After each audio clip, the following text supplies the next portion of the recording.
नमस्कार। मैं हेमा शाही, सद्भावना स्वयं सहायता समूह की अध्यक्ष और मैं दानपुर क्षेत्र में रहती हूँ। दानपुर क्षेत्र आता है रुद्रपुर के अंदर और रुद्रपुर आता है उधम सिंह नगर के अंदर।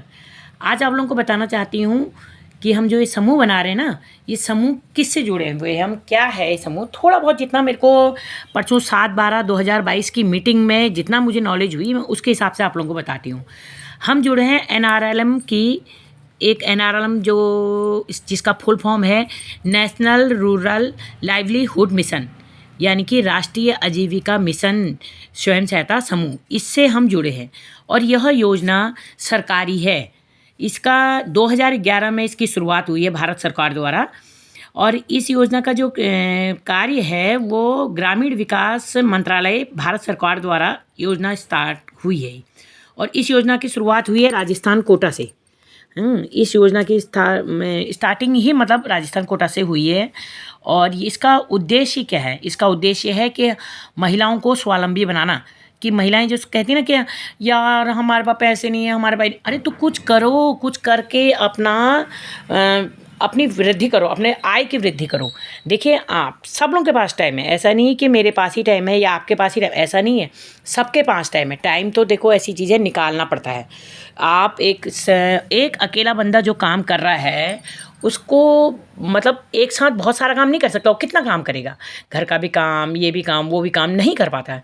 अगर उसी को हम समूह के थ्रू करवाते हैं, समूह के थ्रू हम करते हैं समूह के थ्रू, हम जैसे 10 लोग एक काम को कोई भी करेंगे तो वो हमारा काम और जल्दी होगा।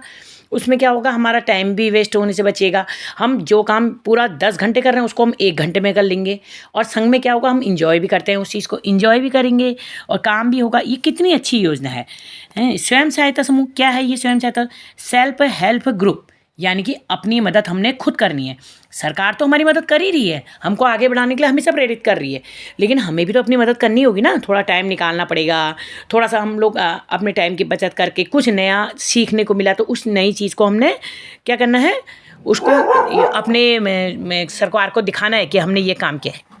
अब उसी की एक नई योजना जो अभी बताई थी परसों 17/12/2022 की जो मैंने मीटिंग अटेंड की थी, उसमें देहरादून से शायद हमारे सर आए थे, एक बड़े DMO सर आए थे। तो उन्होंने बताया कि उसमें भी हम एक रीप योजना ला रहे हैं। तो उसका योजना का महत्व क्या है? उस योजना का मतलब क्या है? उस योजना का मतलब यह है, जैसे समूह होते हैं, 10 समूह बन गए। उसमें से 10 समूह में से क्या हो गया कि केवल 5 ही औरतें काम कर रही हैं। तो 5 ही औरतें कर रही हैं। 10 समूह में से अगर एक समूह में 5 करें तो उन 5 को इकट्ठा करके भी एक समूह बना, है ना। तो उसमें जो एक्टिव महिलाएं जो बराबर काम कर रही हैं उसको हम रिब में जोड़ेंगे। ये मेरे समझ में आया, हो सकता है जैसा भी होगा, लेकिन इसको अगर हम ग्रामीण स्तर पे कहें या महिलाओं को स्वावलंबी बनाना कहें, इस योजना के थ्रू किया जाता है। अब आप लोगों की मर्जी है, आप खाली या TV देख के टाइम वेस्ट करना चाहती हैं या संडे टाइम वेस्ट करना चाहती हैं या कुछ करके कर दिखाने की इच्छा है, तो कुछ कर दिखाने की इच्छा है तो समूह में ज़रूर जुड़ें। NRLM को में जुड़ें, उसको सर्च करें, उसमें और जानकारी लें उस चीज़ के लिए। और अगर आप लोग जुड़ना चाहते हैं तो प्लीज़ प्लीज़ प्लीज़ समूह में जुड़िए और आगे बढ़िए। मैं तो यही कहूँगी कि नारी में बहुत शक्ति होती है, बस नारी अपनी शक्ति को दिखाना नहीं चाहती। अगर दिखा नहीं देना तो सब पे भारी एक नारी।